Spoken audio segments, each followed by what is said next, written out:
welcome everybody to another of Dialogue Foundation certificate course sessions. Today we are honored to have Ms. Laura Arikka here with us. She's an author and she's also the CEO of the Timeout Foundation, which is based in Helsinki, in the capital of Finland. And she's also a member of the National Human Rights Delegation and a pastor at the Evangelical Lutheran Church of Finland. She will be talking to us about her organization, and she'll be giving an introduction of the Timeout Method. Laura, you have 45 minutes to interact with the participants, and that will be followed by their questions and queries. So we can begin now. Thank you, Alia, and hello to you all. My name is Laura, as said, and I'm currently situated at my home because of the pandemic in Finland. And my home is in Turku, which is in the southwest coast of Finland. So we are a couple of hours from Helsinki, where our office is situated. But almost 2 years now, I've been mostly here in here in Turku. So greetings from winter in Finland. We currently have a storm here, so heavy wind and warm weather, and this is a bit unusual here, but still everything is okay. It's an honor to be joining you, and I'm very happy always to tell about the Timeout Foundation and about the Timeout Method, which we are using, which is a method for dialogue, and I will be telling more about that today. But because we are this group of people here present, so it would be very nice here to hear who you are and where you are situated. So before I start my presentation, if it would be possible for all of you just shortly to introduce yourselves and where you are situated, so I could get a hang of where you are and who you are. So very shortly, if I go through the participant list, Alia, I got to know you already. So then we have Anirudh Mishra. Can you tell us a bit more where you are and who you are? Hello, everyone. I guess I'm audible to all of you. Myself, Anirudh Mishra. I belong to Indian province of Uttar Pradesh, and currently I'm serving the government of UP, Uttar Pradesh. And yes, this is me. Thank you. Thank you, and welcome here. Then we have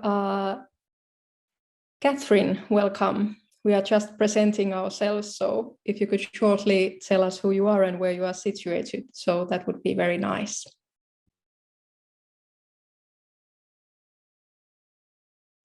Am I audible right now?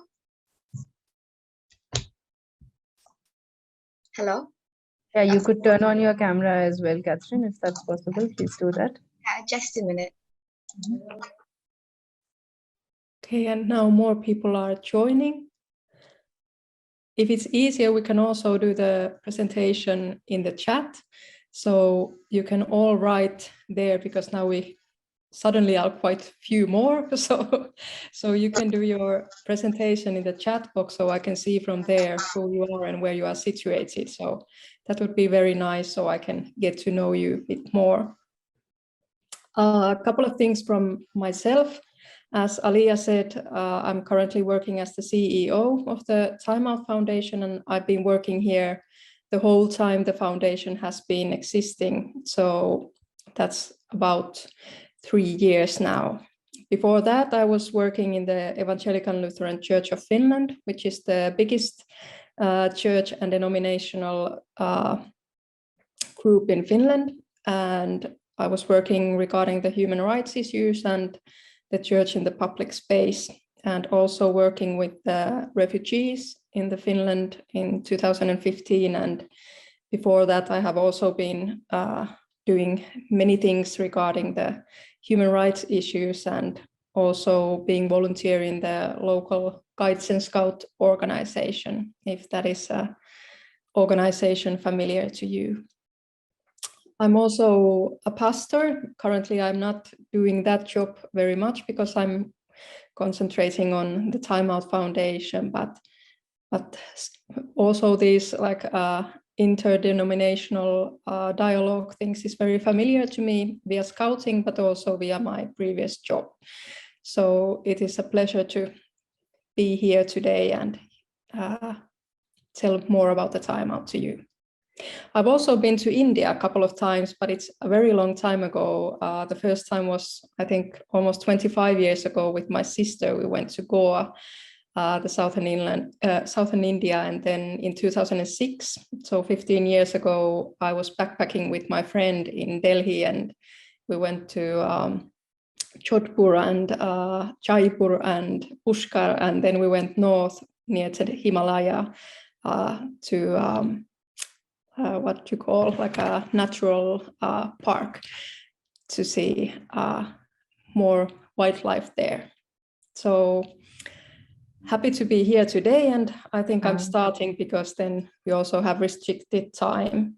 I'm telling you shortly via slideshow who we are, what we are doing, why we are doing it, and then I have reserved a lot of time for dialogue with us, or you can ask me things if there's something that you want to ask, so that is also very nice. So when I tell more about the Timeout, so I will go through a slideshow, and then after that we have time for discussion. So I will now share my screen and we'll get going.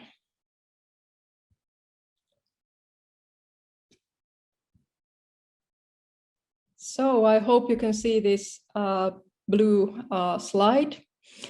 And I have written here that why do we need constructive societal discussion? And that's because the Timeout Foundation and the Timeout Method has been created in Finland, and because of the Finnish current situation and regarding the data and the situation in democracy in Finland. So this is what we have been organizing, and I'm trying to tell you a bit more about why this has been grounded in Finland.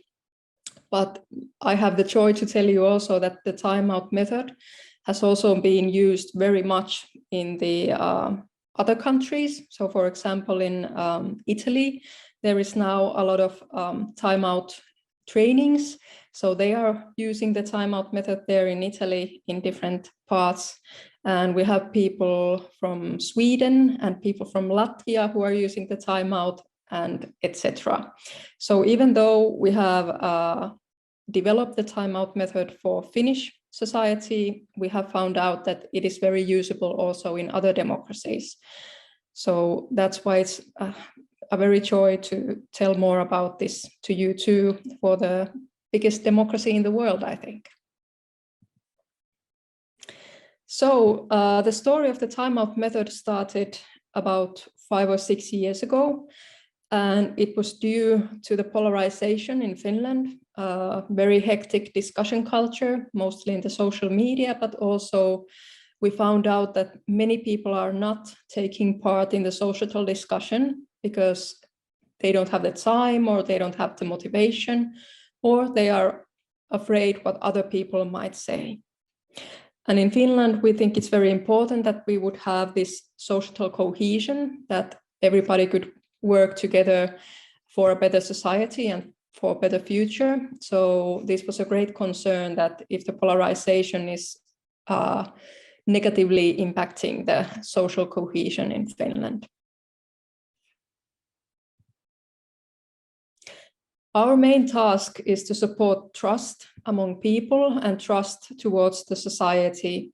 We try to support and strengthen the democracy in Finland, and when we are supporting the trust and democracy, we are then also supporting the resilience in Finland. So when there are hard things happening in the society, for example, this pandemic, then we could still have the possibility to discuss about it together without polarizing too much, and then go through difficult times together and trying to find out how we could go forward after the crisis.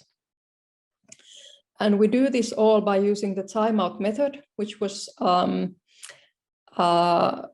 developed in the Finnish Future Fund 5 years ago.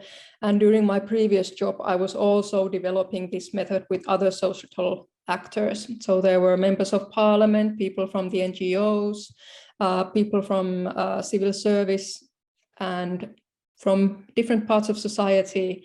And then there was also a lot of people who were experts in dialogue, in different dialogue methods and different dialogue history. And that's why we were able to create something that we have been finding very useful for very different societal actors.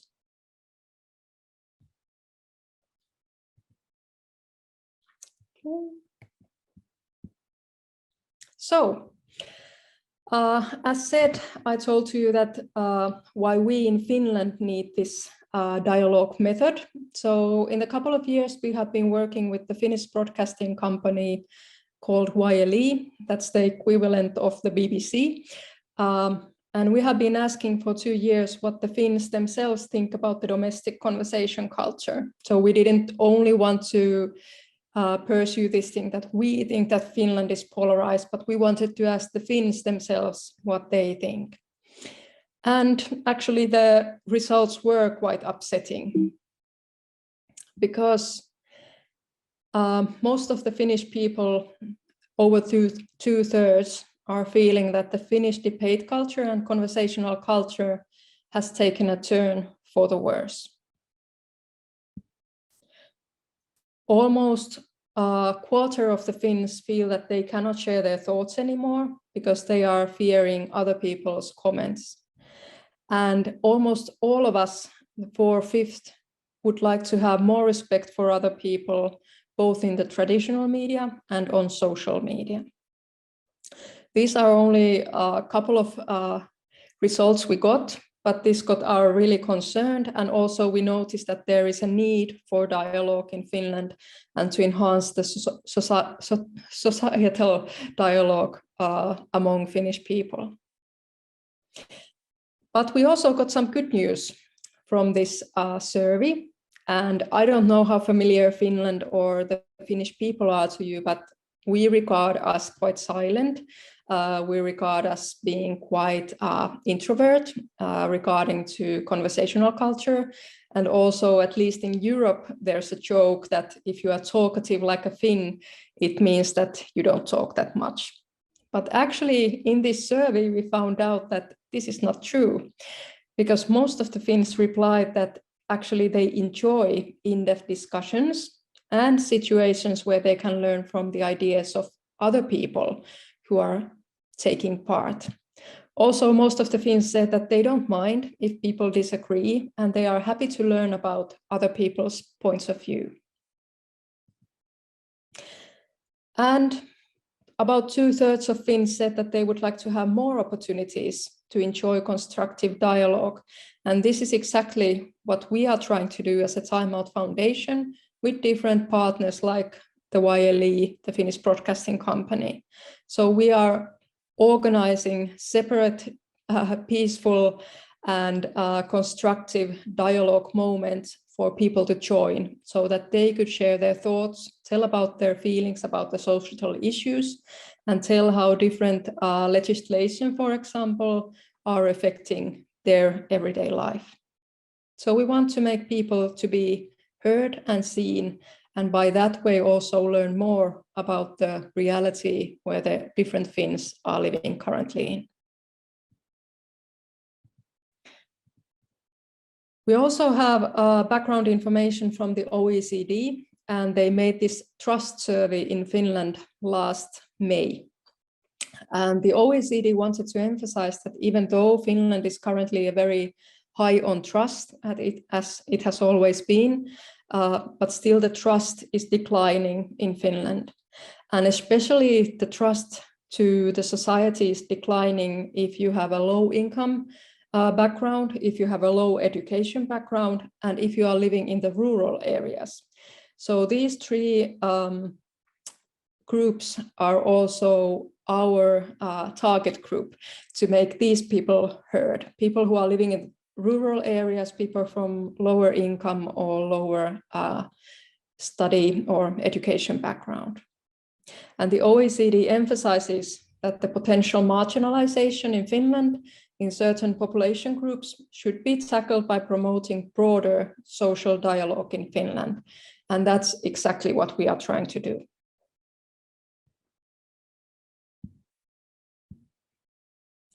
So our vision is to become the best in constructive dialogue. And if you look down backwards about the history of Finland, so 100 years ago, we had a civil war. So the Finns were fighting against each other. And even in my generation, everybody knows on which side their parents or grandparents or grandparents were during that conflict. And also if they were not part of the civil war conflict 100 years ago. So even though there's a lot of history gone after that, so we still know where the line that divides us or divided us 100 years ago, so we know what our ancestors supported at that time. After the Civil War, we've had other wars. We've been involved in the Second World War in Europe. And also after that, we had to deal with this Finlandization, which was a term used because we were trying to cope with the Soviet Union at the time. So we weren't very open and not very neutral regarding our foreign policy, for example, because we were trying to cope with the big neighbor. And we have several different societal problems after that. So for us to becoming the best in constructive dialogue is actually quite a nice vision. And for us, being silent has been also a method for survival in these 100 of years. We have generations that have not been talking about the effects of the Civil War. We have generations that not have been talking about the effects of the Second World War. And we have generations that not have been talking about different societal problems we've encountered in the Finnish history. And now we would have the possibility to speak, and this is what we are trying to do. And we are using this timeout method, as mentioned. It's a very simple method that is pictured here in a short sentence. The purpose of the timeout discussion is to bring people with different backgrounds together to discuss important matters in an unhurried atmosphere, equally and constructively. And in Finnish, the method is called erätauko, which actually means timeout in Finnish. So the term is the same, even though the language is different.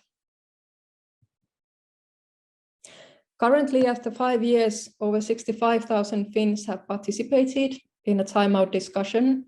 We have different variations, but still tens of thousands of Finns have been joining a timeout method discussion. And several hundred organizations have been using or are using all the time the timeout method in their work. So what's timeout about? It's an open and free method for everyone to use. So we have all our material and all our tools in 3 different languages in our website. Everything is open to use. So if you are interested in timeout, you can go to our website and see if there's something that you would like to learn or use and just go ahead with it. Every timeout discussion always has a facilitator who is taking care that the discussion would be constructive and respectful for the participants. And the participants who are being invited, they don't have to share the same views, not during the discussion and not at the end of the discussion.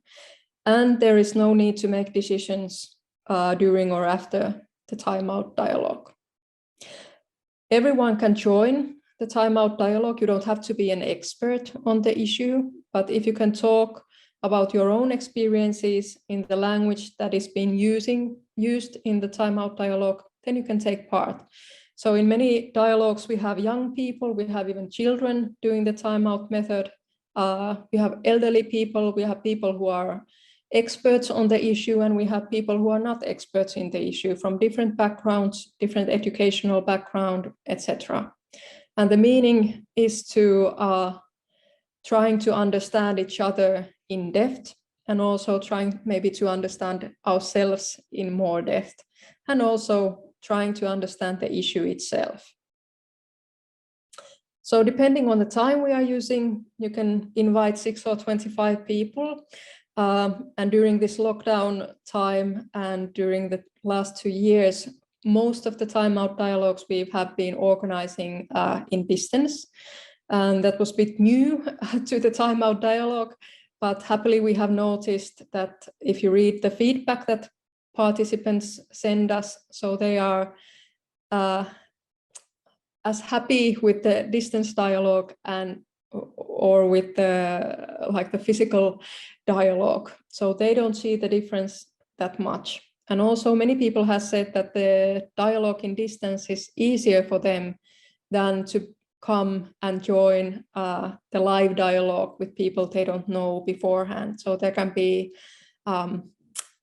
people who find it a bit shy to take part in a discussion with people they don't know, or there are people who are coming from a long distance, so it's easier for them to take part in their home sofa, for example. So even though the COVID hopefully goes away or becomes normalized, we will still continue these distance dialogues for some amount because they have been very good. But the Timeout dialogue was originally created to be organized in a live situation. The discussions are mostly confidential because we want to support people to talk about their own views. And we have found out that when it's confidential, it's easier for many people to speak. And what Timeout is not about, it's not therapy, it's not reconciliation, it's not conflict resolution, it's not a workshop, and it's not to be done in a hurry. But after many Timeout dialogues, we noticed that, okay, now it's easier to make decisions, or maybe we would need conflict resolution, or maybe we would need a workshop to proceed with the theme and the topic. And the topic in the Timeout dialogue can be anything you want to understand more about, or if you want to support more equal encounter between different people. We have confidential dialogues, we have live and public dialogues, we have dialogues in different situations and seminars. But one thing that connects all these different Timeout dialogues are these 6 ground rules for constructive dialogue. And these are made in the Timeout development process. And I think that when you are also experts on dialogue, so these are very familiar to you. Listening to others, not interrupting, not starting any additional discussions, relating what you say to what the others have said, telling about your own experience, talking to others directly, asking about their views, being present and respecting others, and also finding the hidden and bring together things, maybe even emerging conflicts, so that we could be talking about them, but we don't have to solve them at the dialogue. So this is the 6 ground rules, and in beginning of every dialogue, the facilitator tells these rules. They are also visible in the dialogue space, and every participant agrees to these ground rules. And we have found that these are not preventing dialogue, which can be first thought that maybe this restricts the dialogue going on, but our experience is quite the opposite. These rules have helped people, at least in Finland, to talk more openly about their views, because they don't have to be afraid that somebody is taking all the space, or people are conflicting them, or they don't have to be afraid that, for example, that it's not okay to disagree. So if you want, you can visit our website. We have all the tools. I will show them to you shortly. We had different tips how to organize the dialogue. We had different blogs and stories about how the dialogue or the Timeout dialogue has been used. And then we also tell about our future events where people can join. We cooperate with several different actors. We are working as non-profit foundation, so we don't take any money for the work we do, but we can work with the funding that we get from our funders. So currently we are cooperating, as said, with the Finnish broadcasting company YLE, and we have a 5-year project called Well Said, which has over 150 social partners, including the President's Office, the Parliament, different NGOs, different non-profit organizations, different cities around Finland, different schools and universities who are all trying to do something for the conversation culture in the Well Said project. Next autumn, we are going to have a democracy festival within the Well Said project. So we are going to organize a big festival for everyone to join, and we try to emphasize that we invite people who don't necessarily take part in the social discussion and create a fun and in-depth possibility for them to join and talk about different important issues. We also cooperate with the Scouts and Guides of Finland, and we have found out that young people who we train to use the Timeout dialogue, they usually want to facilitate themselves. We also have people from high school, people from 15 or 16 years old, who themselves want to use and facilitate the timeout. So young people tend to like the timeout method a lot, and they can themselves also use it. So we have tried to make the method as easy as possible to use, and we are very happy that that seems to be the case also. We have been working with different ministries in Finland, for example, with the Prime Minister's Office. We had 50 dialogues about the future of Finland. And then under the COVID-19, we've organized together with over 100 organizations, hundreds of lockdown dialogues with almost 3,000 participants. And we work with towns, cities, and academia. And we also work with schools, as said. So we try to emphasize on the young people also. So several different Finns has started to use the timeout. We have denominational groups who are using the timeout, cities, foundations, NGOs, non-profit organizations, young people, schools, people who are working with children in a difficult life situation, you name it. And everybody's using timeout in their own motivation. So they always tend to think that what would be an important topic for them, who should be invited, and by that we are going forward. And I can just show you shortly about the, just a second, about our website, if that's possible. Everything is now there. So here is what our website looks like. So you can read more about the timeout here. And this is basically all I just told you. And then we have different tools. So if you want to develop your facilitating skills, so this is the place to be. So we have tools if you want to start or prepare and invite people to a timeout dialogue. So we have very clear tools what to take in notice, how to go forward. Then we have material and tools for the facilitator in the actual dialogue event. And what is being mostly used are these cards for facilitating a discussion, which you can download from our website.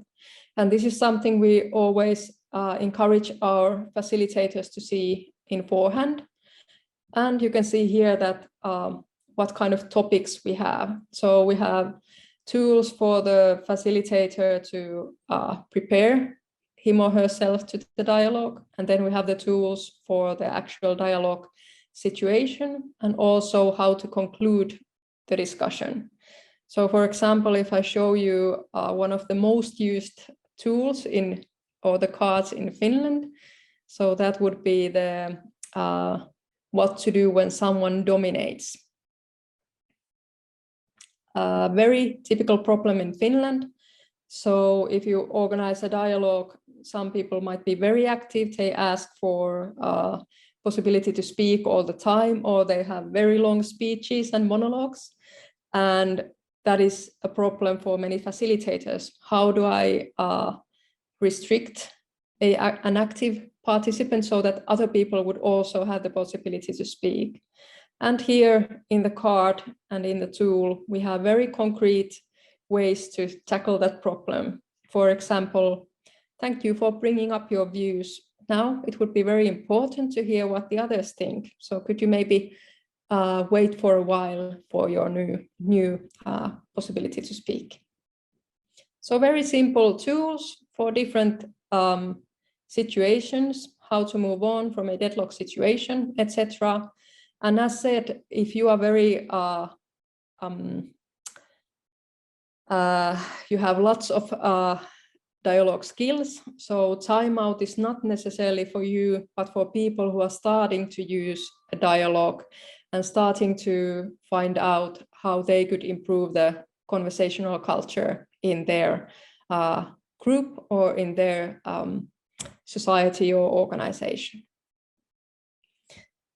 There, I think that's enough of monologue at the time, and now I stop sharing, and it would be very nice, yes, to read who you are. I see that you have written in the chat, but also now is the possibility to ask questions or anything you want to comment. So now that's possible. And Alia, would you be maybe acting as a facilitator here during the discussion phase?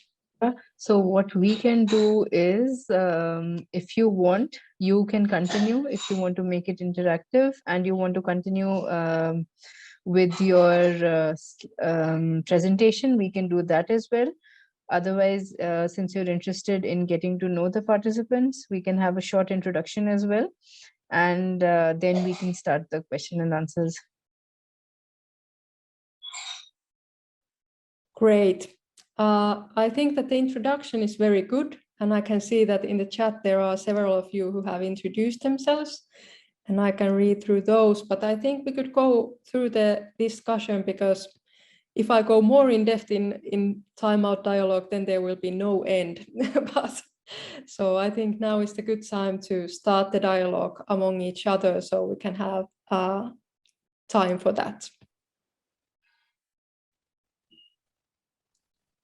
I think it's a very unique and useful approach at the same time to have small groups.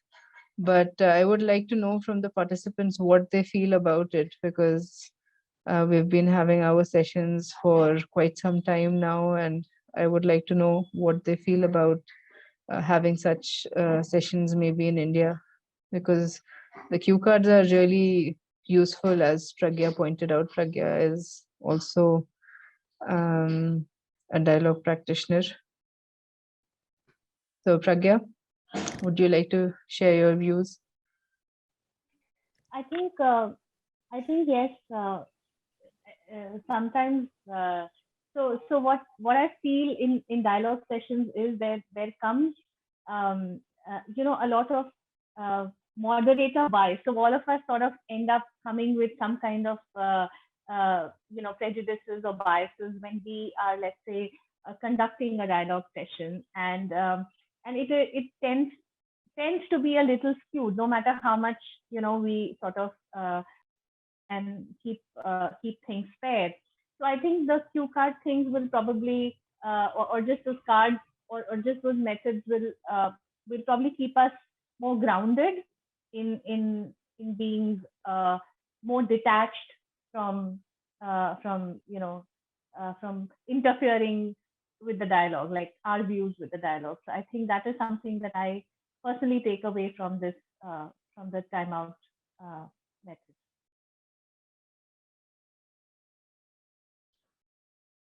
Thank you, and I think that's a very important site. In Finland also, if I understand correctly, we've had the problem that it's of course very important that people who are in the decision-making bodies or in important societal positions can join a dialogue. And in the last couple of months, we've seen that in the global politics also, even though it hasn't been very successful.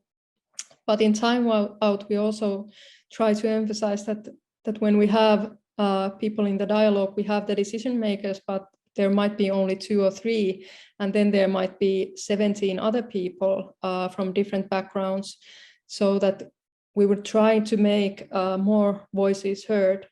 And this we are trying to do with a very in-depth invitation process. So we try to, before every dialogue, we try to profile participants we would like to take part, so that there would be a diverse group of people, diverse age of people, diverse background of people. And then we start to invite people, because we have noticed that if we have an open dialogue of an important issue, only those people come who are already interested, who are already active, or who are already decision makers. And they are very welcomed, but we want to have a lot of other people too. And that means that we call people, we Google people who we would like to invite. We ask people from our networks, we do cooperation with different NGOs if we want people who have to live in marginal, or we want people from different profile. So we ask them to join. And in the actual dialogue, then when we have a group of diverse people, then we never ask people their opinions regarding the profile we have been inviting them. So if, for example, we would like to have in a dialogue a 40-year-old family father of children. So when this person comes to the dialogue, the facilitator never asks him that, how do you feel about this thing when you are a father of 3 children, for example? But this man can then himself decide what he wants to tell, what kind of experiences he wants to share. And that might not involve being a father at all, but he might tell about his childhood or working history or whatever. So even though we profile the participants, when the participants join the dialogue, they have the power themselves to share what they want to share and not share what they don't want to share. But this is something that we find is very new thinking in Finland, because we have been accustomed that when we have an open dialogue or open event, so that people just come, but mostly those are the same persons that come, and then they say the same same comments they have been said before.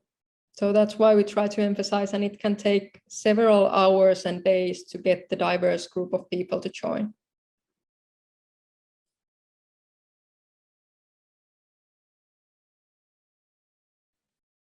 Anybody who has any questions for Laura, or anybody who has any comments about this method, please, you can raise your hands, or you can just unmute yourself and ask your question right away. Yeah, Pushpika.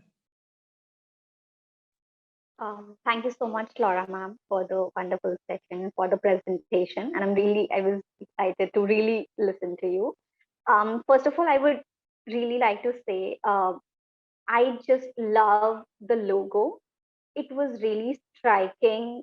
I was like, throughout your presentation, it was mentioned in every page, and I was keep looking to it, and it's so engaging. It's so beautiful. It's having so much depth. I mean, all the faces are somewhere interlinked, and that's how we are. We are social beings, and that is why having a dialogue is something which should be a basic necessity, especially in these times. And now, because of pandemic, the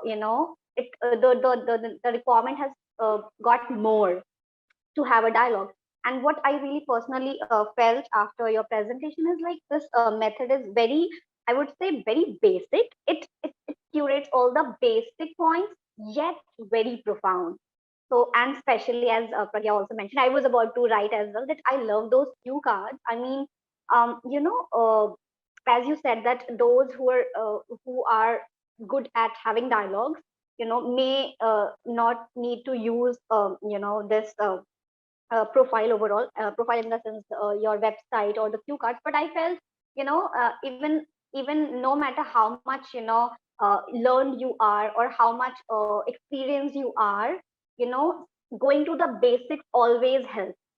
And the whole presentation gave me a reflection that this whole method is very basic, and it's always it would be fun, it would be a new experience, it would be a good experience to get back to basics and learn and revise, and then come back with a new interesting idea. So thank you so much for the presentation.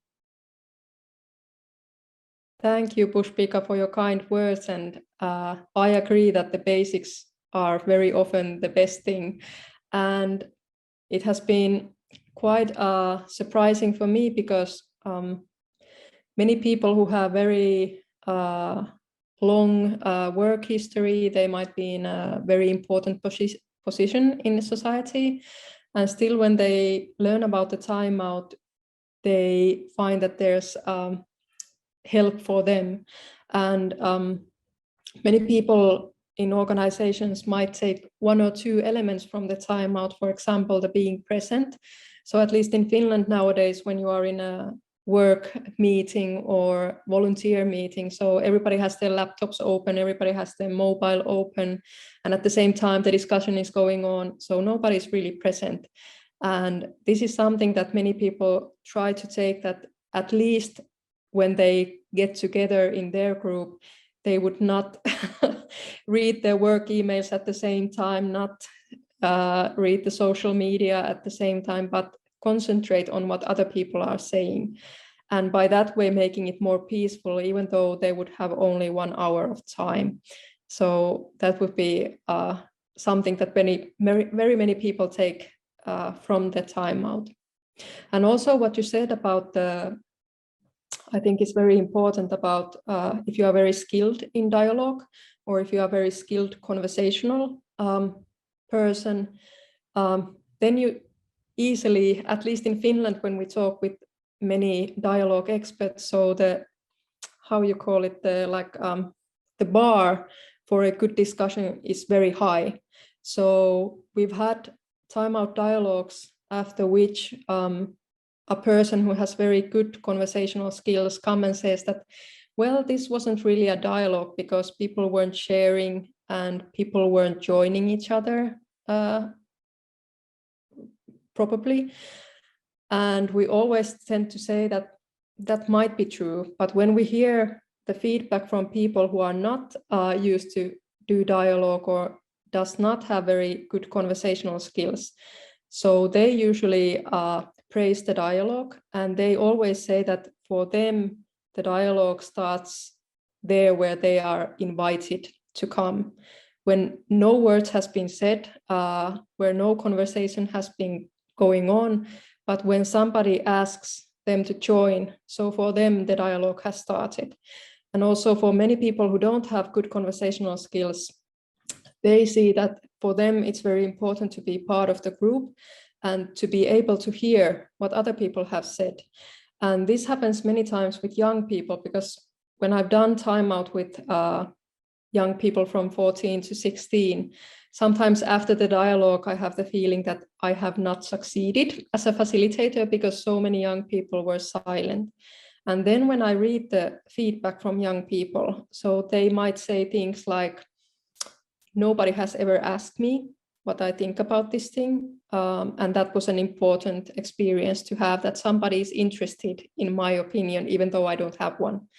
Or it was very interesting and important to hear what other young people had to say. Or I was given the possibility to speak, even though I didn't know what to share. So every time we try to remind us that the bar is not too high for a good dialogue, and that we would not restrict the participants regarding to their conversational skills, because in Finland, at least, not too many families have a very how would I say, they are not discussing social issues in their dinner table or in their evening meal. Instead, they do something else. And we understand that if we want to invite everyone to join, and we want people to join who are not many times heard, so they don't have the like exceptional dialogue skills, but they have to also rehearse. And this is something we also emphasize, that you will never become perfect in conversational skills, and that's very merciful also. But you can learn those skills throughout your whole life. And that is something that we try to focus on, that if you want a constructive and good dialogue, so start from yourself, because that's the most effective. You can develop your skills the whole life.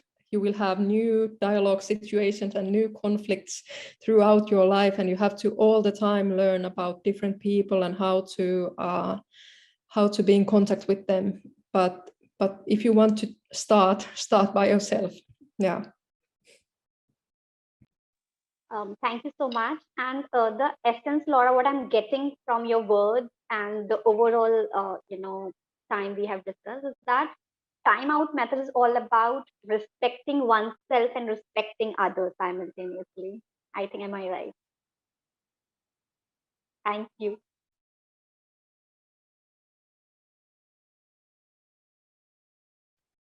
We've now got the gist of Laura's presentation, and Sabah, you can go next. Yeah, so hi Laura. So Pushpika's comment was absolutely on point regarding especially the Indian situation. But that comment really made me think whether you have, come across some situations, even in Finland, where, maybe people need the motivation to actually enter into a dialogue. Like once the dialogue is there, the constructive, all the essentials are there in the timeout method to have a constructive dialogue, right? But in situations where people are too much aggravated, what exactly do you do to motivate them to even, enter into a dialogue? Thank you, Sabah, and a very important question, and also a situation which we find real also in our work. And in Finland, we find that in many cases, we might have difficulties in dialogue if you are from a background that you are doing advocacy work, for example. So your job is to advocate your things or your group's rights or your organizational rights. And in those times, we try to emphasize already in the invitation process and in the letter that this is not a place to advocate, and this is not a place to talk on your behalf or on your organizational behalf. But we find that this is very hard for people who are doing advocacy work, because they are so used to coming to different situations and then sharing their thoughts and their objectives and wills. So for those people, it might take longer to go on the feel of the dialogue, where you don't have to make any decisions and you don't have any how you say, I don't have the word. But anyway, this is one group of people we might have difficulties with. The other group is experts, people who come maybe from academia, or they are experts in different fields of society. So they instead have been used to have a research-based dialogue regarding on the latest information, regarding the latest happenings, and they are talking a lot in the abstract level, and very often also with their own language, as you say. So they are having abbreviations and different terms and words that other people don't understand. So these people, we try to emphasize the experience speech, that we try to avoid the abstract speech, because not many people can join that. And this is also another group that might be a bit difficult.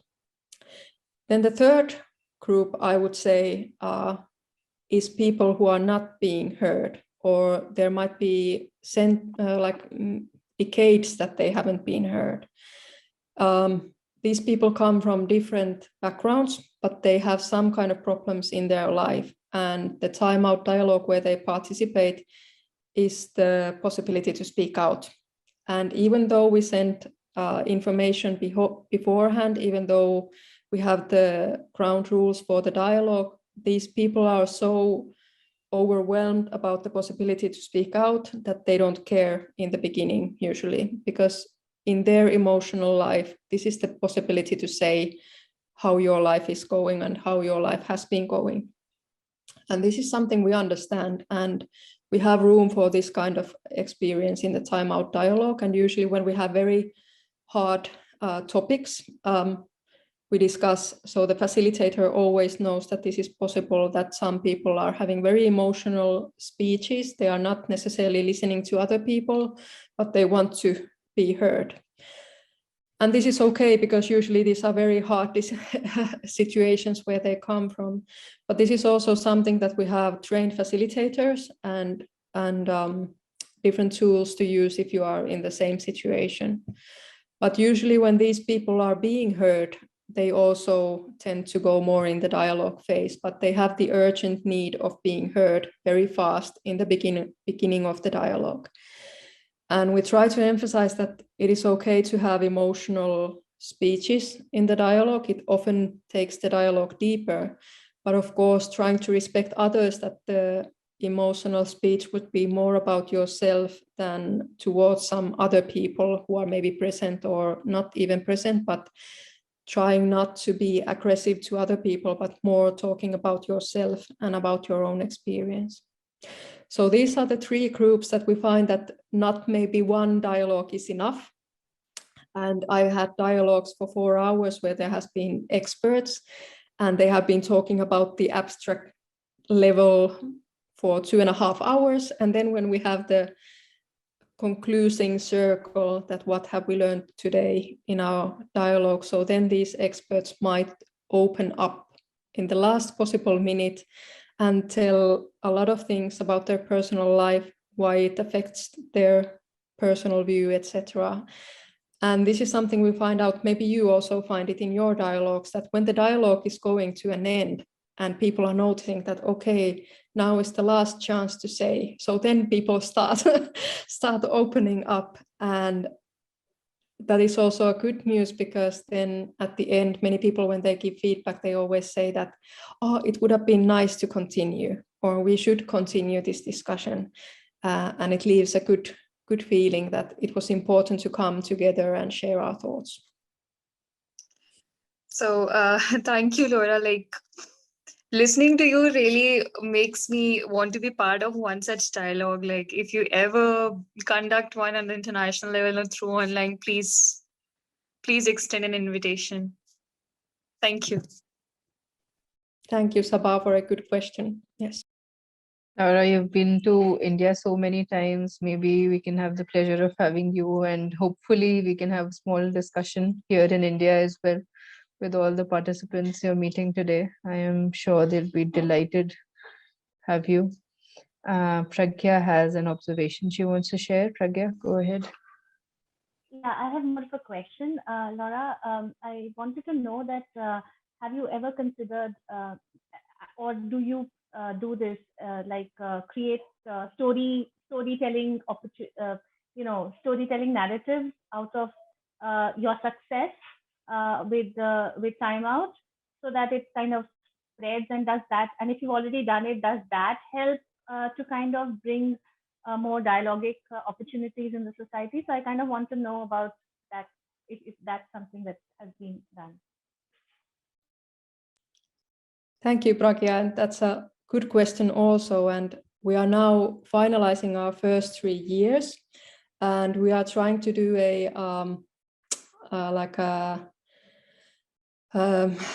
how you call it, from these 3 years, kind of a journal, that what has been happening through these 3 years, because it has been very hectic 3 years in a good way. And I can share you some of the stories we have are on English, and we hope to have more of them in the future, because we have quite many in Finnish, but we don't have the, how you call it, translations. I will set the link to the chat where, because of course, when I go and tell about the Timeout dialogue, I'm working for the Timeout Foundation, so it's easy for me to say good things about the method. But in our dialogues, which we call them, people who are using the Timeout method in their own surroundings or own organizations, so they are telling themselves why they use the Timeout dialogue and why they find it useful.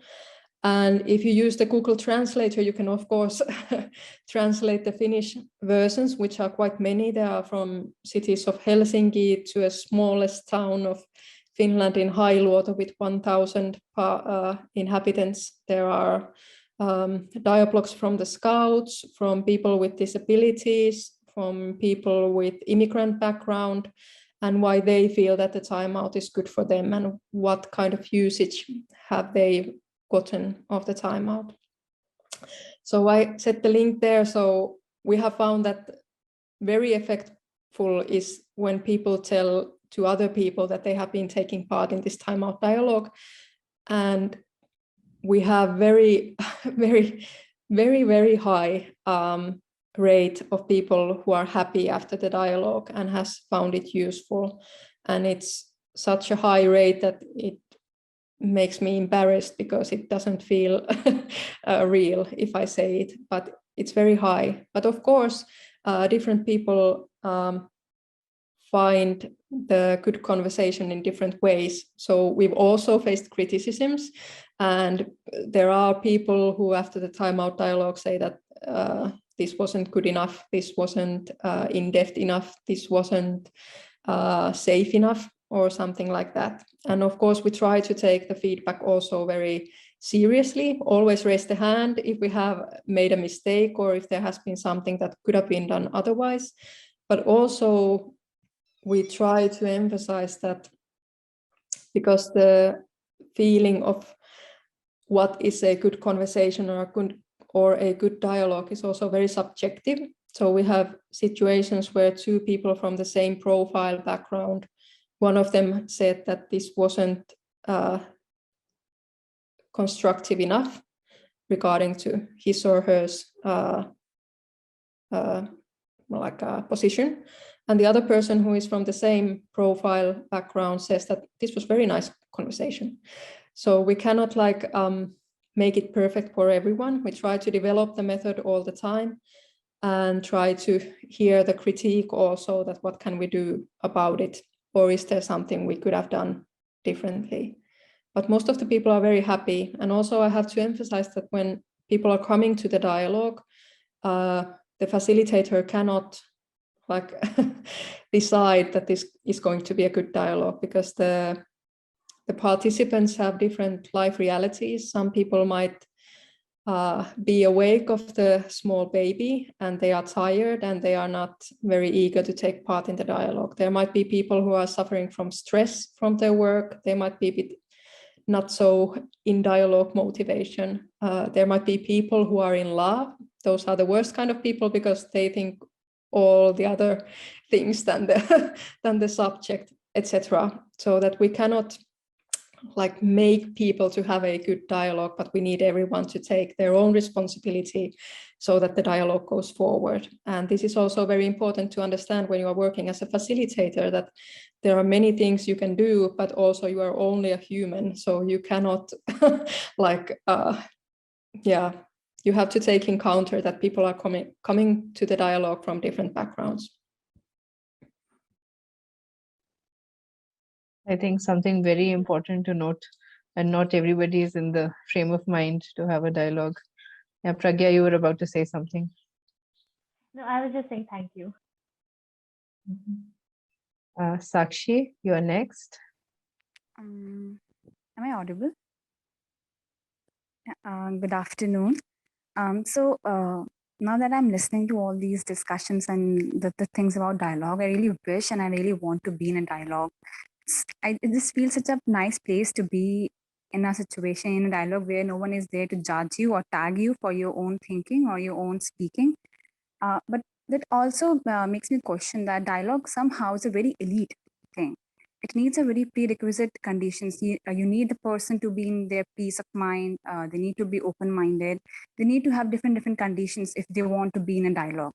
So now in a situation in a contemporary world where communication is also a big hindrance, where we often choose not to communicate with someone if we ever get in touch on a road or something in their situation like that. So how can we put dialogue or how can we welcome dialogue in this kind of world situation? And my second question is there any way in which we can judge a dialogue? If we can say that this particular dialogue session was a good one, or these things can be a tick to form a new dialogue or to have a good dialogue? That's my question. Thank you, Sakshi. And I think there is a good point, and also a matter with which we are battling all the time, that not only those who have very good conversational skills join the dialogue, but always invite people who are not taking part eagerly. And I think that is very important, so that not only those who are already active take part in the societal discussion. And for us, and for me personally, during these last 10 years, for example, so many global things have happened. So many things in Finland have happened where we find out that we haven't been hearing people enough. And then situations in the global or societal reality becomes as a surprise for us. For example, the Arab Spring, for example, the election of Donald Trump, which was a surprise to us in Finland at least, or the Brexit, which was considered very not happening in my surroundings. And when I woke up to that morning in the news, and I was just like in awe, like how did this happen? And in Finland, we've had in 2011 parliament elections, we had a new party that was almost the biggest party, that was very right-wing and very immigrant aggressive. And still they got a very lot of voices, or got a big support. And these all have been telling to me that I haven't been paying attention, that I have been not reading the right news, I have been not hearing the right persons. And I think for us, this is a constant reminder in the Timeout Foundations that without dialogue, there will be a revolution. And it's not the revolution of like the old-fashioned and traditional way, but it's a revolution of Me Too movement. It's a revolution of the Brexit. It's the revolution of the Arab Spring, that people who feel like they haven't been heard, they will make an effect. And it can be in the social media, or it can be something very concrete. It can be going out to the streets, or it can mean, for example, in Brexit, that 3 million people who were not voting, usually 1 million people of them voted, and they voted for the Brexit. And that was very groundbreaking. So we have in every society people who don't have a voice, and nowadays they have the possibility to use their voice in different matters. And I think this is exactly what you said, that if we only have dialogue for those who think alike, or for those who are active, then many things and voices are not heard. And at latest, we have heard this in Canada, in the convoy demonstration, also happened in Finland, in many other countries. People who are not being heard are trying to get heard. And I think this is very important for us to hear. You don't necessarily cannot do anything to prevent the revolution. And sometimes the revolution is a very good thing. But all in all, to understand and to see that these are not like surprises, but understanding that how the people and the nation are feeling, what kind of topics are important for them. They might be very different than in the capital area. They might be very different than from people from high education background or high income background. People who have been surviving for generations towards those who have been trying to survive in generations. So I think this is very important, and that's what we try to emphasize in our work, that mostly invite people who are not usually being heard. And it doesn't mean that you have to think alike, but it means that making people heard might make us understand in more depth the different societal problems we have, or things that are going forward that we are not noticing in our social media bubbles, where we all read about things that are alike regarding to our thoughts. So this is very important, and sorry for the long answer, but I think this is the essence. And also what I said earlier, that we cannot raise the bar too high for a good dialogue. And for example, when we ask feedback about the participants, we always think that what we have promised. So in Timeout Method and in Timeout Foundation, we promised the participants to have a constructive dialogue that would be as equal as possible. So that's what we asked them. Was the dialogue, according to you, constructive, and was it equal? And this is what we promise, and this is what we ask. So this is also, I think, very important when you are organizing your own dialogues or your own conversations, that what do you promise, and is that then happening? But not to promise too much, because as I said, people are people, and we cannot control different points of view, and we cannot control different events or outbreaks or whatever.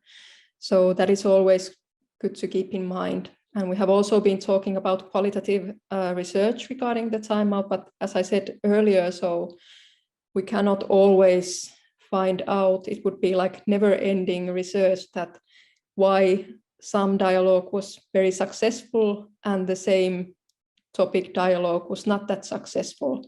So there are so many different factors taking into notice: the background, the family situation, the work situation, the atmosphere, who is the facilitator, what kind of persons are present, and etc. So I think to be as clear as possible, so that's best for us at least. Thank you.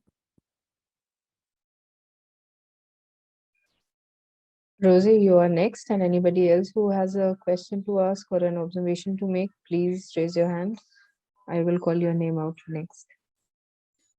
Thank you, Laura, for this wonderful session. We explore so much of things that we haven't explored yet, because the simple cue cards would certainly make an easy way to understand and to adopt those methods in our real life. So my in this era of internet, youngsters have been quite busy with their with their gaming spirit, and because I find that when we used to grow up, we doesn't have that kind of gadgets that we are constantly engaging with mobile and be in this gaming world and all. But I find in this era of internet, in this present condition, youngsters, like every 4 in 5 people are so much into internet, and they become more less interactive in their family itself. So I kind of find that we kind of see that start losing an essence of conversation, and that makes them morally retarded. I find that. So is there any other way apart from the dialogue, I must say, because we can't just emphasize them to be in dialogue, right? So like, is there any other ways in a Timeout Foundation, so that we can give them, and they can access it very easily, like that, this kind of cue cards and all. So my question is that. Thank you, Rochi, and a very good question also.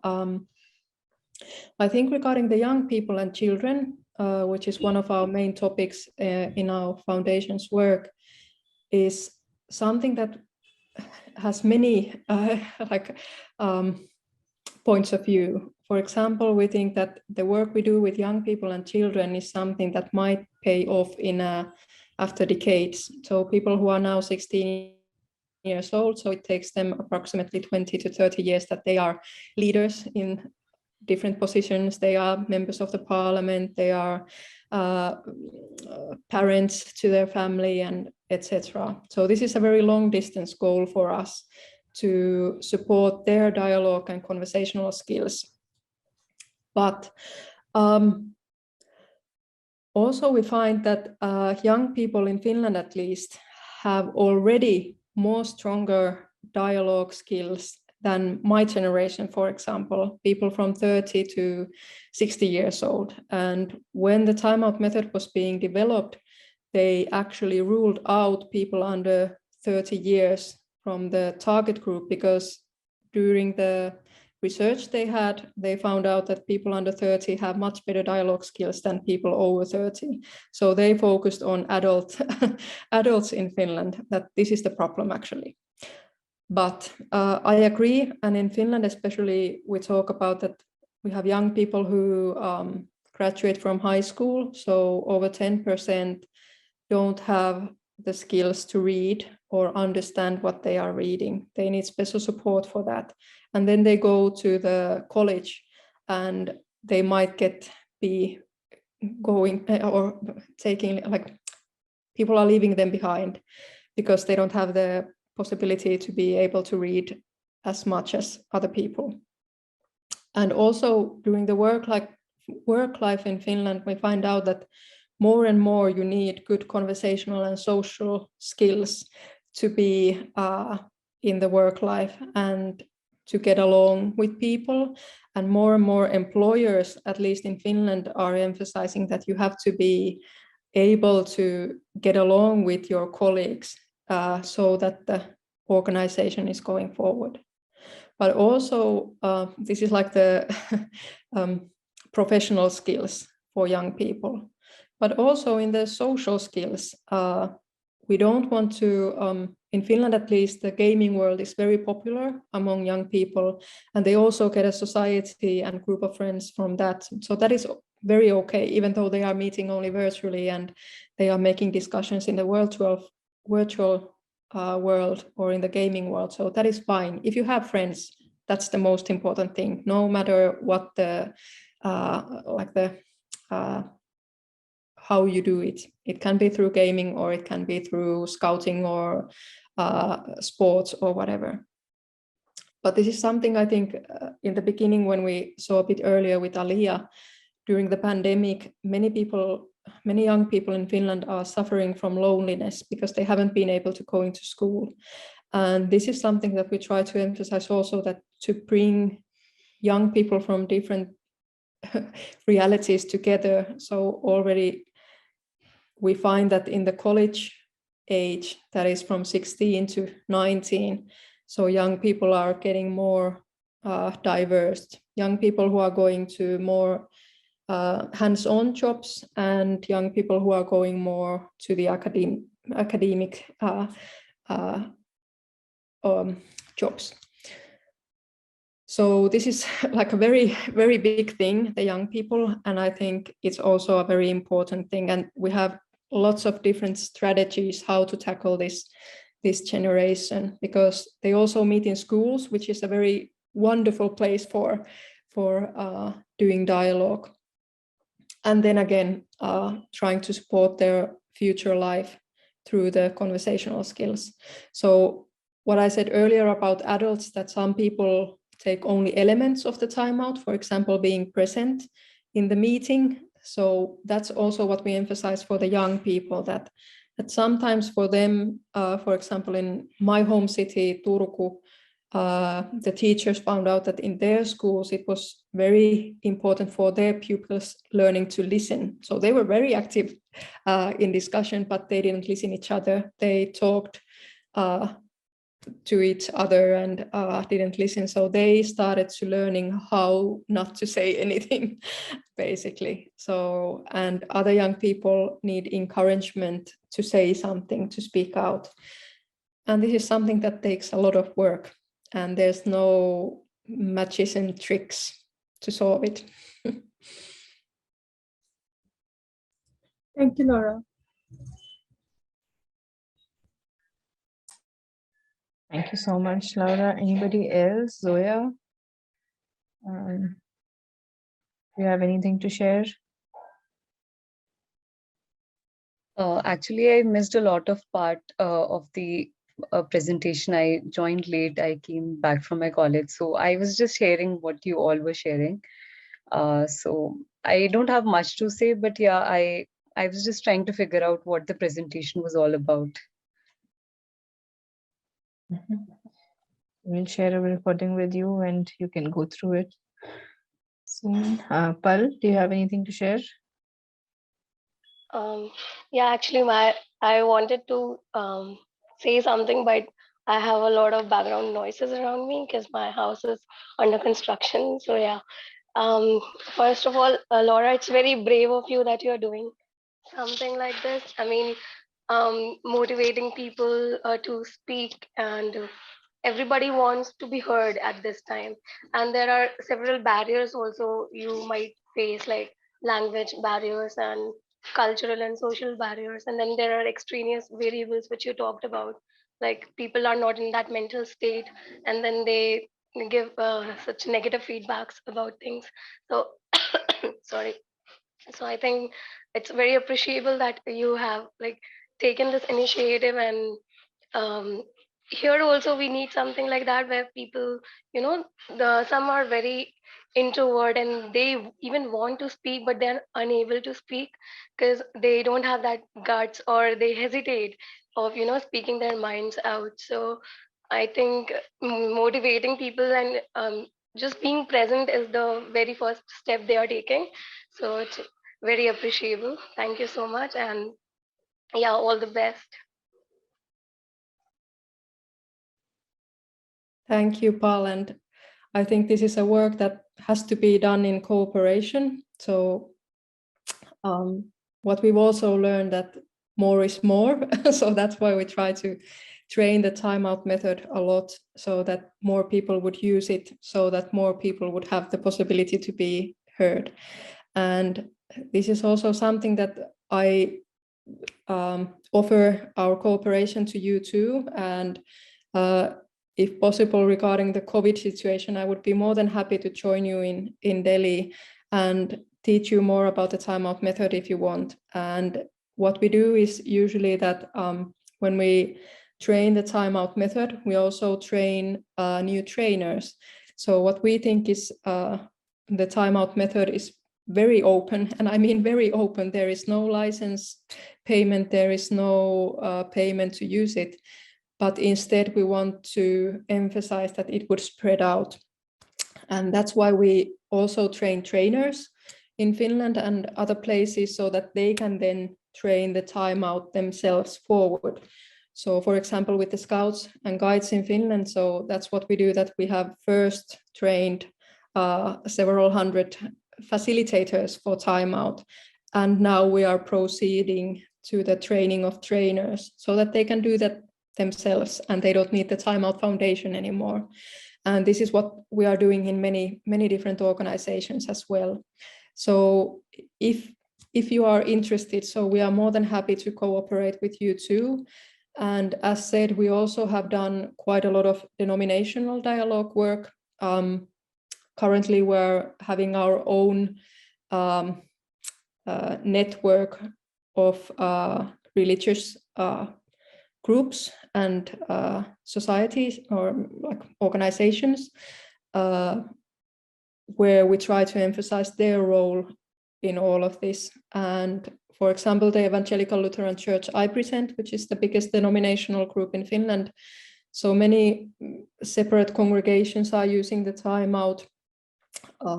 Many bishops are being involved in the timeout dialogues, and they are using timeout in their work.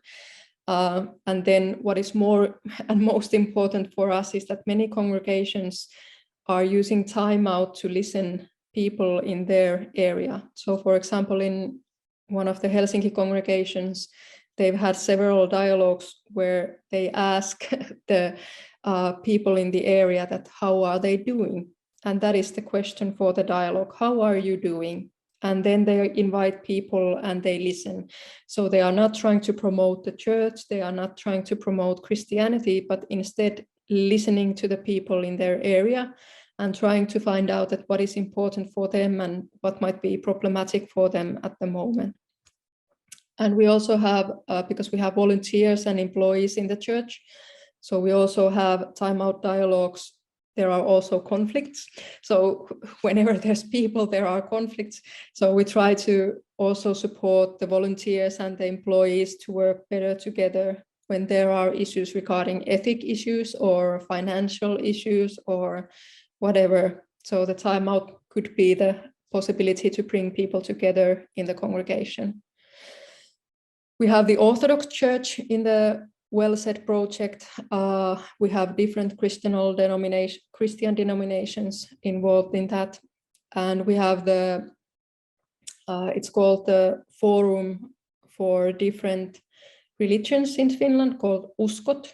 And there is a representation of different Muslim groups, then the Jewish congregation, some of the Buddhist groups in Finland, and then the Christian churches are involved. And they are also a member of the Well Said project. So this is something we also try to emphasize. In Finland, the denominational dialogue has mostly been done in the bishop level. And I mean, that has been very high level, like the religious leaders together. And that is also very important. But we try to emphasize that it would be very important to get like different people who are doing different jobs, and religion is just one part of their lives. So those to come together and have maybe interreligious dialogue or trying to understand how they are living their lives. So not only the level of leaders, but also the level of the nation, to talk about their different backgrounds and maybe gaining more understanding about other people's cultures and religious realities.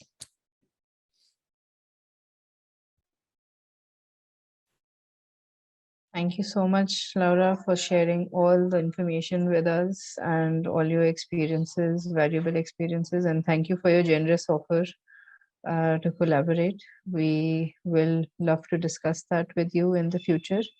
And if you want, you can share some contact information with our participants in case they want to collaborate with you in the future. All of them are doing something or the other very interesting, learning about dialogue, or they're already dialogue practitioners, and others are getting there. So thank you so much for taking the time out for us.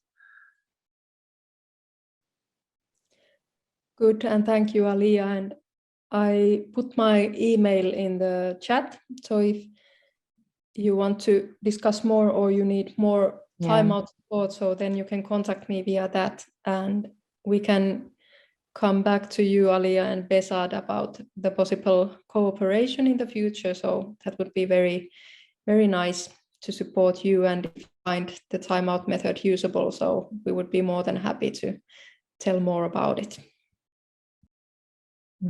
So with this, we come to the end of the session. And you can keep the conversation going with Laura on her email ID that she's provided in the chat box. We will also share it in the class group in case somebody misses it. And that's all, everybody. Thank you so much.